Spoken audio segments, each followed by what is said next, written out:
Assalamualaikum warahmatullahi wabarakatuh. Apa kabarnya anak-anak soleh dan soleha? Pagi ini Bu Guru akan mengajak kalian semua untuk belajar tema alam semesta, subtema gejala alam, subtemanya hujan. Siapa yang di sini suka dengan hujan? Alhamdulillah, hari ini sudah mulai turun hujan. Apakah kalian tahu hujan itu apa ya? Dan bagaimana terjadinya hujan? Tanda-tanda akan turun hujan seperti awan yang mulai gelap, matahari yang tertutup awan, angin yang mulai berhembus kencang, suhu udara yang semakin dingin diikuti dengan petir yang menyambar. Nah, bagaimana proses terjadinya hujan ya?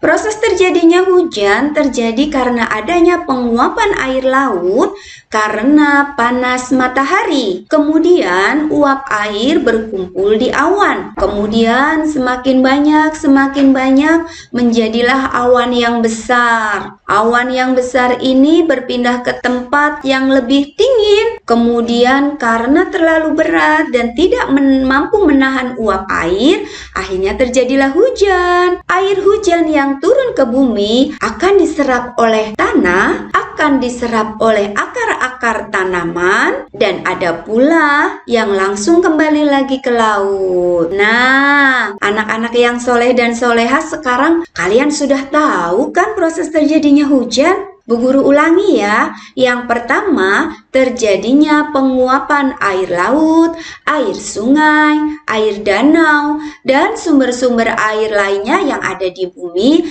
karena panasnya matahari yang menyinari bumi sepanjang hari. Kemudian, terjadinya pengembunan, yaitu berkumpulnya titik-titik air di dalam awan yang kecil. Kemudian, karena perbedaan suhu dan hembusan angin, awan berkumpul menjadi satu menjadi lebih besar. Nah, karena awannya keberatan, lalu turunlah hujan. Inilah yang disebut dengan presipitasi, yaitu proses mencairnya awan akibat suhu udara yang dingin. Kemudian terjadilah hujan. Air hujan yang turun ke bumi akan diserap oleh tanah, akar-akar tumbuhan, dan ada pula yang langsung kembali lagi ke laut. Nah, macam-macam hujan yang ada di Indonesia. Ada hujan gerimis. Hujan gerimis curahnya sangat ringan. Yang kedua, hujan lebat. Hujan lebat itu curah hujannya sangat banyak. Kadang disertai juga dengan adanya petir. Yang ketiga, hujan salju. Hujan salju biasanya terjadi di Eropa, tapi pernah juga loh terjadi di Indonesia, tepatnya di Puncak Jayawijaya. Yang keempat adalah hujan es. Butiran-butirannya akan lebih besar dan berbentuk seperti bongkahan-bongkahan es batu. Peralatan yang kita butuhkan ketika turun hujan, kita bisa menggunakan payung, jaket, sepatu boot. Jika tidak mau menggunakan payung, kalian juga boleh menggunakan mantel atau jas hujan. Nah, manfaat hujan. Manfaat hujan bagi manusia adalah satu, untuk minum, untuk mandi, untuk memasak, untuk berwudu, dan lain sebagainya. Untuk tanaman, ketika turun hujan, air akan menjadi basah. Kemudian muncullah tunas-tunas tanaman yang baru, sehingga tanaman akan menjadi subur. Bagi hewan-hewan, hewan-hewan akan minum. Ada burung, kambing, ada kucing, semua hewan akan minum. Nah, sekarang kita akan menyanyi lagu terjadinya hujan. Kita mulai ya. Bila air hujan turun, basah tanah ini. Bila air hujan turun, semua hewan pun minum.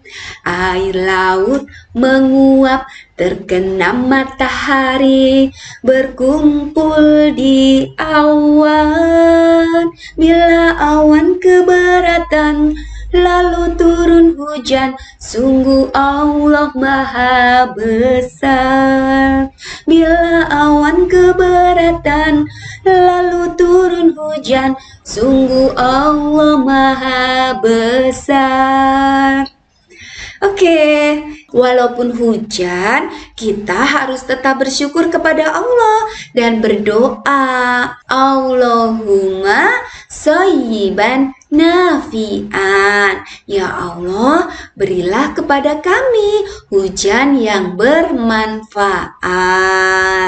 Cukup di sini ya. Sekian dan terima kasih. Sampai jumpa untuk tema selanjutnya. Wassalamualaikum warahmatullahi wabarakatuh.